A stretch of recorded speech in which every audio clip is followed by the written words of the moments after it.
Lucy is the final Season 4 character for Guilty Gear Strive, and if you're one of the many people looking to pick up Guilty Gear's first ever guest character, but don't know where to start, you came to the right place. Whether you are a returning player due to the big update the game just got introducing ranged matchmaking, or you're a brand new player looking to check out Lucy, I got you.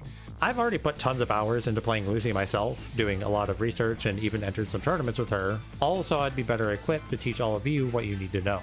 One of the biggest things I learned in my time with Lucy is that while she is easy enough to pick up and play, I honestly think she is one of the more technical characters, and there's a lot more to mastering her than there might seem on the surface. With that all said, you are probably feeling a bit lost and not sure where to start with the character. Well, never fear, that's why I'm here.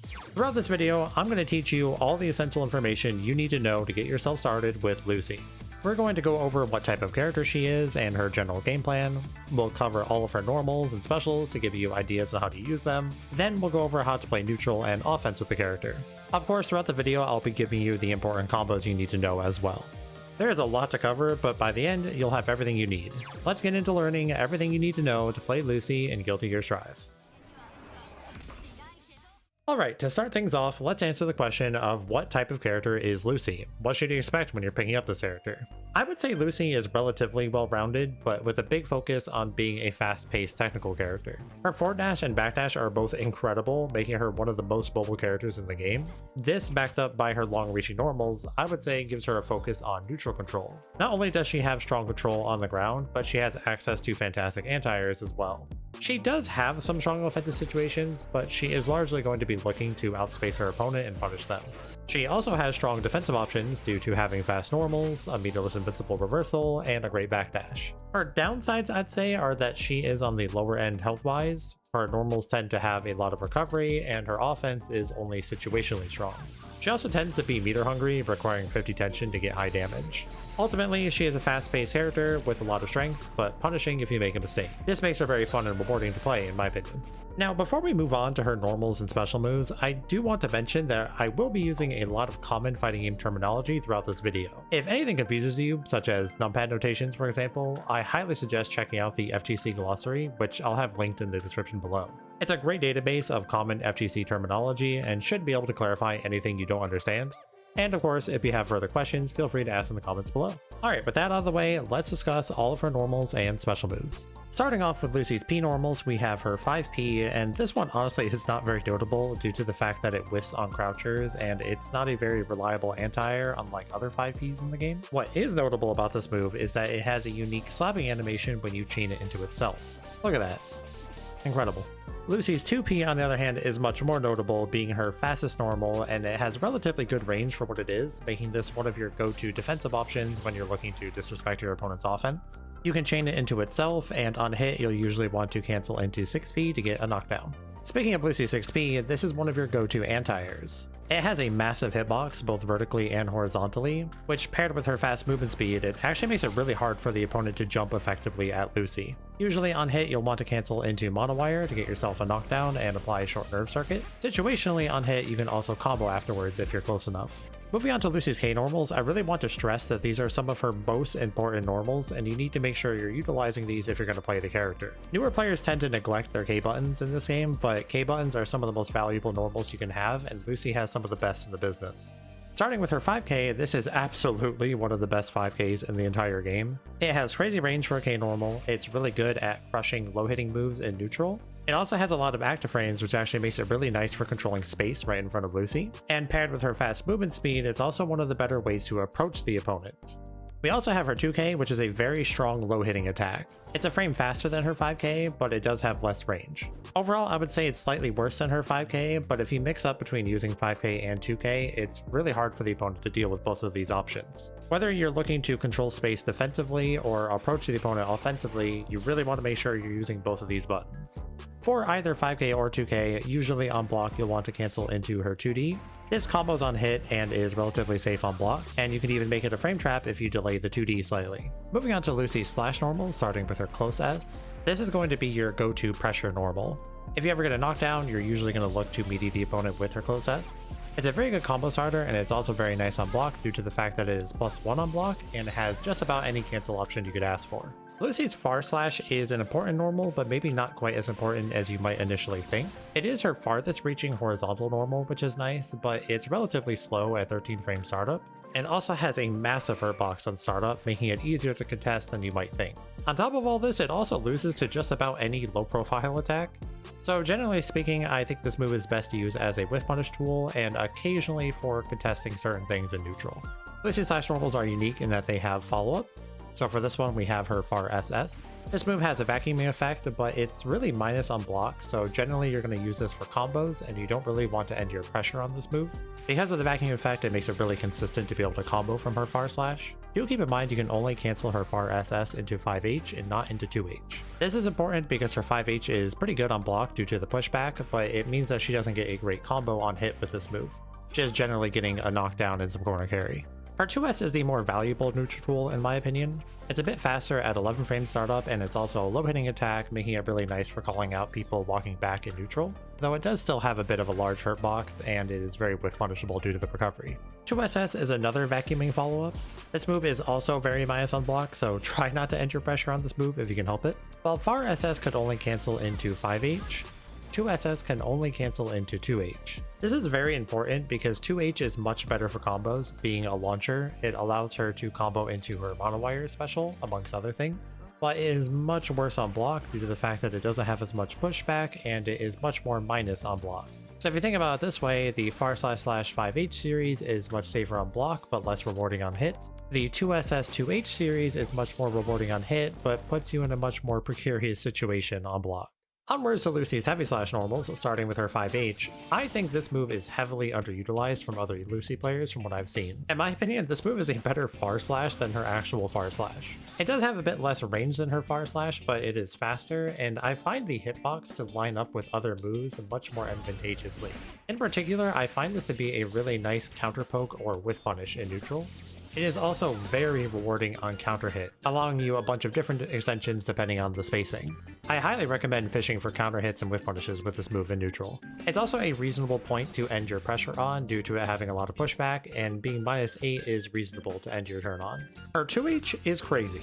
This move reaches the literal heavens, making it one of her best anti-air options. With how high this move reaches, and backed up by her fast movement speed, you can effectively anti-air somebody regardless of where they are on the screen. Because of her mono-wire stance cancel special, this allows her to consistently combo off of her 2H no matter the situation, and it allows her to remain advantageous even if they block it.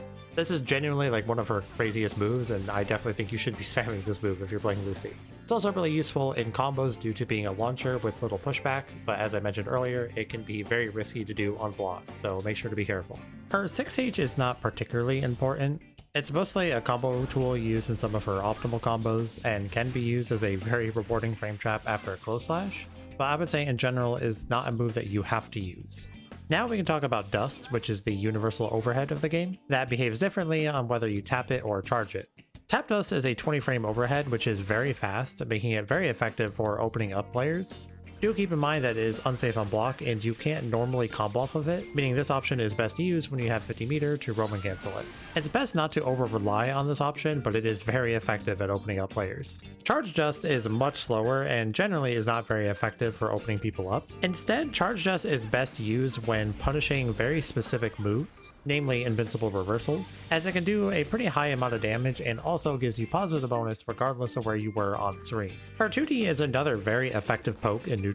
Due to being 10 frame startup, I find it to be a very effective whiff punish tool, and is also quite good at counter poking in neutral due to how active it is. On top of that, it is very rewarding on counter hit, very similar to her 5H, giving you very nice conversions pretty much no matter where you are on screen. Now before we go over her air normals real quick, I do just want to mention that I think in general you don't really want to jump very much with this character. Her ground mobility is way too good to pass up on, and due to the fact that she has no special moves in the air, it's kind of hard to fully leverage her jump options. Obviously jumping still has its place, but it's not something you want to do too often. Her JP and JK are both fast air-to-air options that have surprisingly good range. They're honestly pretty good. They would probably be more important if she didn't already have strong grounded anti-airs, but they have their place. Her JS has good horizontal range, but it can be surprisingly hard to combo off of this. Generally, you have to hit the jump in very deep into your jump, but not a bad option by any means. JH is one we have to talk about. It is her deepest hitting jump in, but again, it can be pretty hard to actually combo off of it unless you hit it very deep into her jump in. If it counter hits somebody's anti-air, that can be pretty useful, but the hurt box does extend before the hitbox is active, so it's surprisingly easier to stuff than you might think.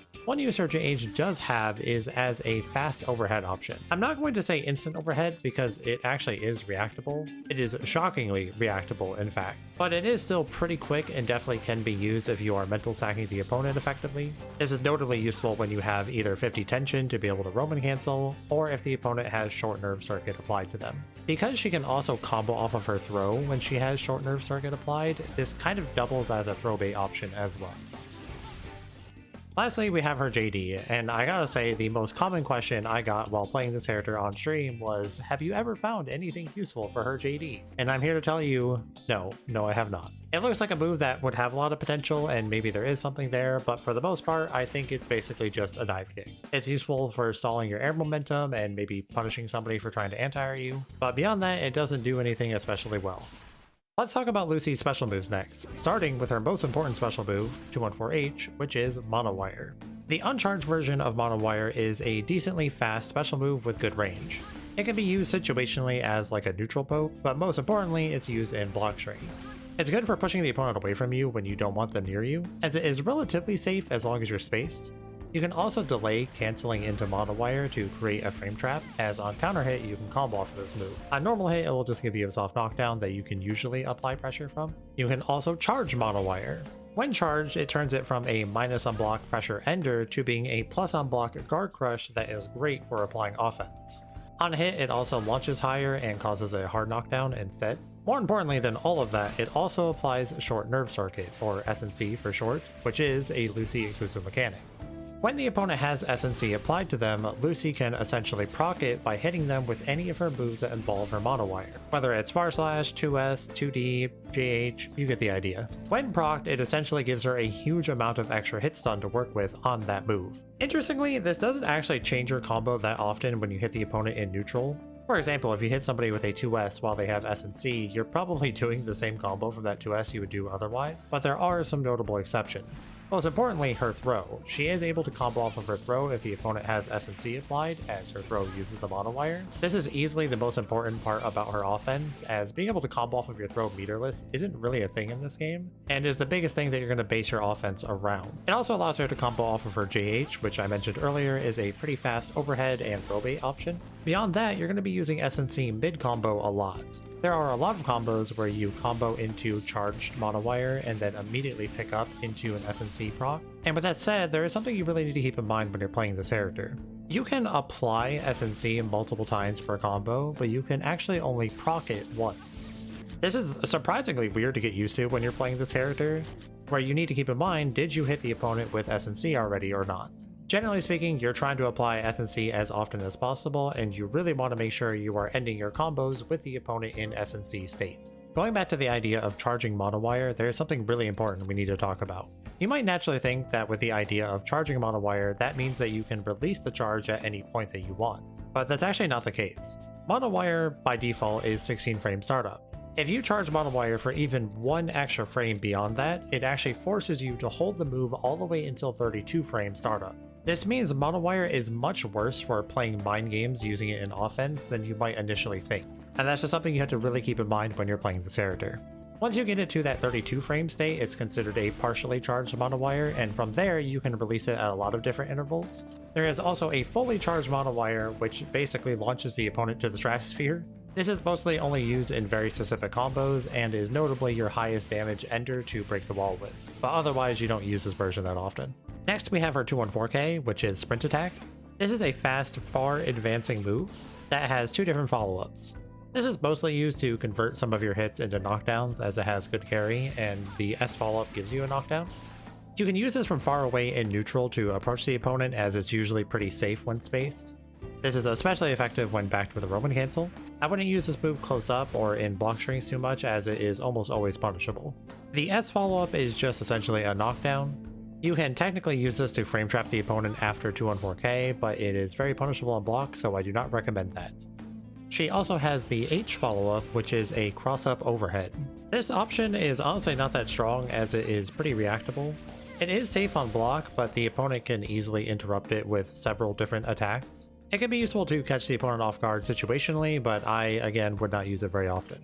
Following that, we have her 236S, which is Unity. With this move, she shoots a handgun, and you can shoot up to 3 bullets by holding down the S button. I'll be honest with you, this move is not very useful. It whiffs on crouchers, and it's minus on hit. There are some fringe applications for this move in neutral, but the most important use that is admittedly pretty good is that it's useful in combos, because in the corner, the 3rd bullet will result in a wall bounce. So usually after something like a 2H, if you're near the corner, you can use Unity to get a wall bounce and then continue the combo from there, which is very useful. Beyond that though, this move honestly doesn't do very much. Lastly, we have Monowire Breakout, and this is a invincible reversal. You can use this to disrespect your opponent's offense because it's an invincible attack, but it is very punishable on block, so if it's baited, you're getting punished. It's a DP, which is obviously very valuable, but there's not much else to talk about with it. Now onto her supers. First, we have Livewire. This attack is also invincible on startup, but generally is worse than just using Monowire Breakout due to the fact that it costs 50 meter. Though notably, it does have more horizontal range than her DP does. Most important use for this move is that it is a high damage combo ender, and is useful at the end of a combo for breaking the wall and getting a hard knockdown. If the opponent is below 15% health, and Lucy has an extra 50 meter left over, she does get a special animation that plays, but for the most part, it's mostly just for flair. Her last super is one of the most important parts about this character, and that is her Quick Hack super. This super will bring up a menu that gives her access to several different buffs and debuffs. All of these options cost a different amount of RAM, and you have up to 24 RAM that you can spend. You can only have up to 4 options active at a time, regardless of how much RAM you spend. Most of these options can stack, either increasing their potency or length, or sometimes both, and they do not trigger immediately upon use, and they will trigger in order. Going over these one at a time, first we have Contagion. This applies a poison effect to the opponent. This is easily one of the best options when it comes to damage, obviously. Energy Siphon will heal Lucy while she hits the opponent. This one ends up not being that useful just because Lucy's already a low health character and it doesn't really heal you by very much, so it tends to be very low impact. Algorithm Malfunction is the most costly in terms of RAM, and this option will cause a forced counter hit, even if it's mid-combo. This option is not used super frequently, but is used occasionally in certain combos.